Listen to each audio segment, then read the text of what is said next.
ഈ ഒറ്റപ്പെടുക എന്ന് പറഞ്ഞാൽ ഒരു വല്ലാത്തൊരു വേദന തന്നെയാണ്. എന്താണെന്ന് വെച്ചാൽ എൻ്റെ അമ്മച്ചി ഇവിടെ വന്നിരിക്കുമ്പോൾ എൻ്റെ അമ്മച്ചി അതിൻ്റെ അടുത്ത് ഇവിടേക്ക് വരും. അപ്പം അമ്മച്ചി കൊലായ്മലിരിക്കും.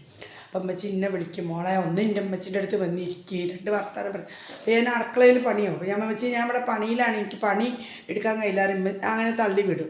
പിന്നെ കഴിഞ്ഞിട്ട് രാത്രി ആകുമ്പോൾ അമ്മച്ചി എന്നോട് ഒരു മോളെ എൻ്റെ അടുത്ത്, എൻ്റെ രണ്ട് പെൺകുട്ടികളും അമ്മച്ചിൻ്റെ അടുത്ത് കിടക്കും, മോളെ എൻ്റെ അടുത്ത് വന്ന് കിടക്കേറി. അപ്പോൾ ഞാൻ പറയും, അമ്മ ഞാൻ ഒരു തലവേദനൻ്റെ ആളാണ്, നിങ്ങളിങ്ങനെ മൂത്രയ്ക്ക് എണീക്കുമ്പോൾ എനിക്ക് തലവേദന കൂടും, അപ്പോൾ അതുകൊണ്ട് എൻ്റെ ഉറക്ക് പോകും, അപ്പോൾ എന്നോട് നിങ്ങൾ അവിടെ കിടന്നോളൂ, ഞാനിവിടെ വേറെ ബെഡ്റൂമിൽ വന്ന് കിടക്കും.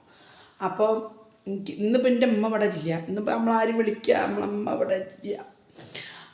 അപ്പോൾ മനസ്സിലൊരു വിങ്ങൽ, ഇവിടെ ഇപ്പോൾ ഞാൻ ഒറ്റക്കാണ്, എൻ്റെ മക്കളൊന്നുമില്ല, അപ്പോൾ ആ ഒരു വിളി എനിക്കിങ്ങനെ വരും കാതിൽ. അപ്പോൾ ഞാൻ പറയുന്നത് എന്താ വെച്ചാൽ ജീവിച്ചിരിക്കുമ്പോൾ അമ്മനെ സ്നേഹിക്കുക.